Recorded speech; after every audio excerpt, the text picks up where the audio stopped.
Next derivation is refraction at spherical surface.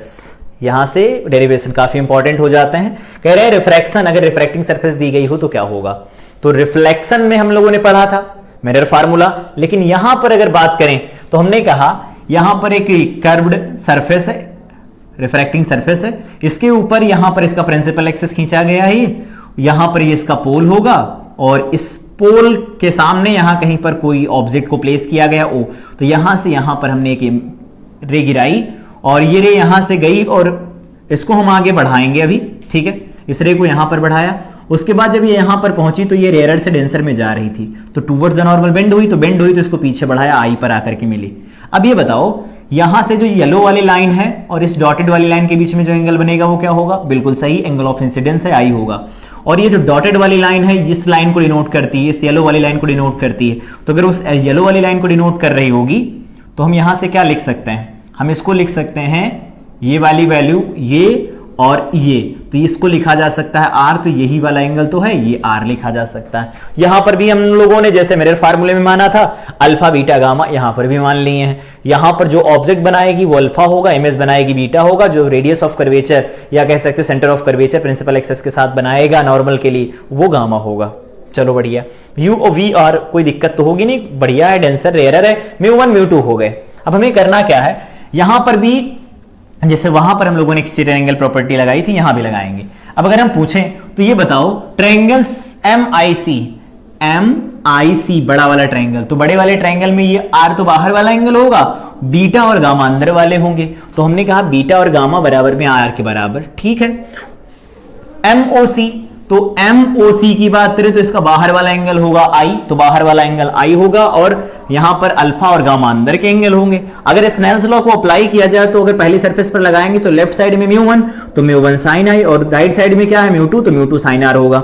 हमने कहा चलो स्मॉल अपर्चर कर लेते हैं इसका और small value of I R alpha beta gamma की कर लेते हैं, तो कहा sin I को हम I लिख लेंगे, sin R को R लिख लेंगे और अल्फा जहां आएगा वहां tan अल्फा, बीटा जहां आएगा वहां tan बीटा, जहां गामा आएगा वहां tan गामा।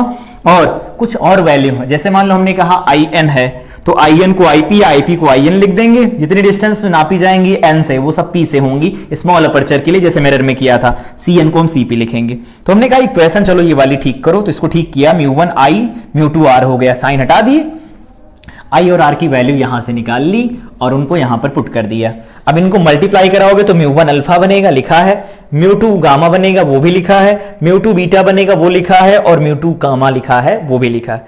अब हमने क्या किया, μ1 अल्फा ठीक लग रहा था, μ2 बीटा ठीक लग रहा था, तो इधर ले आए और μ1 और μ2 को दोनों को उधर भेज दिया, तो गामा हो गया कॉमन, तो बन गया μ2 माइनस μ1। अब वैल्यू रखनी है तो रख लो। हमें क्या चाहिए, अल्फा। अल्फा क्या है, ये है ना अल्फा, तो होगा परपेंडिकुलर, जो कि हो जाएगा h डिवाइडेड बाई में यहां से यहां तक की डिस्टेंस, n तक की डिस्टेंस चाहिए होगी, तो हमने इसे लिख दिया ON, ठीक है। और इसी तरह से μ2 होगा इनटू में बीटा, बीटा की वैल्यू लिखोगे तो क्या लिखोगे h, तो h डिवाइडेड बाई में यहां से यहां तक की डिस्टेंस वो हो जाएगी IN, लिखा है बराबर μ2 माइनस μ1 होगा, यहां पर गामा की वैल्यू लिखी जाएगी h डिवाइडेड बाई में CN क्या है, तो यहां से लगा करके यहां तक की डिस्टेंस हो गई CN। अब हमने कहा जो भी डिस्टेंस n से मेजर की जाएंगी स्मॉल अपर्चर होगा तो P और N कोइंसाइड कर जाएंगे, इसका मतलब है हम जहां n की डिस्टेंस लिख रहे हैं वहां P से डिस्टेंस अब लिखेंगे, तो यहां पर ON को OP लिख देंगे, IN को IP और यहां पर CN को CP लिख देंगे।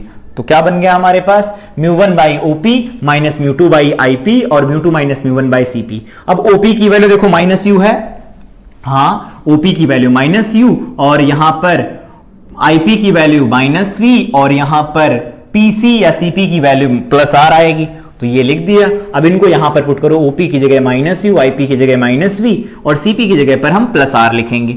अब अगर हम ये देखें तो देखो ये माइनस माइनस प्लस हो जाएगा, तो इसको पहले लिख लो, अच्छा लगेगा, ये माइनस तो बाद में लिख दो, ये जैसा लिखा एज इट इज लिख दो।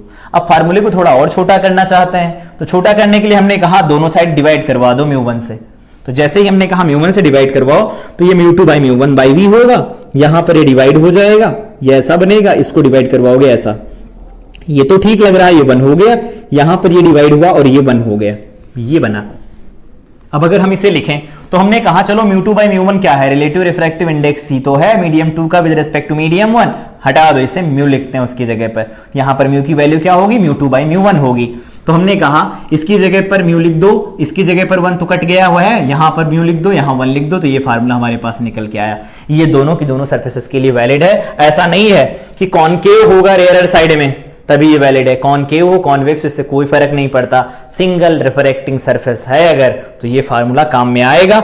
इसका डेरिवेशन भी बोर्ड के लिए इंपॉर्टेंट है, साथ में इसके ऊपर न्यूमेरिकल भी पूछे जाते हैं। साइन कन्वेंशन का विशेष ध्यान रखना, लाइट रे की डायरेक्शन में पॉजिटिव, उसके अपोजिट नेगेटिव लिखा जाएगा और पोल से सारे डिस्टेंस मेजर किए जाएंगे। तो इस तरह से प्रॉपर वे में हम इस डेरिवेशन को पूरा इस तरह से डेराइव कर सकते हैं।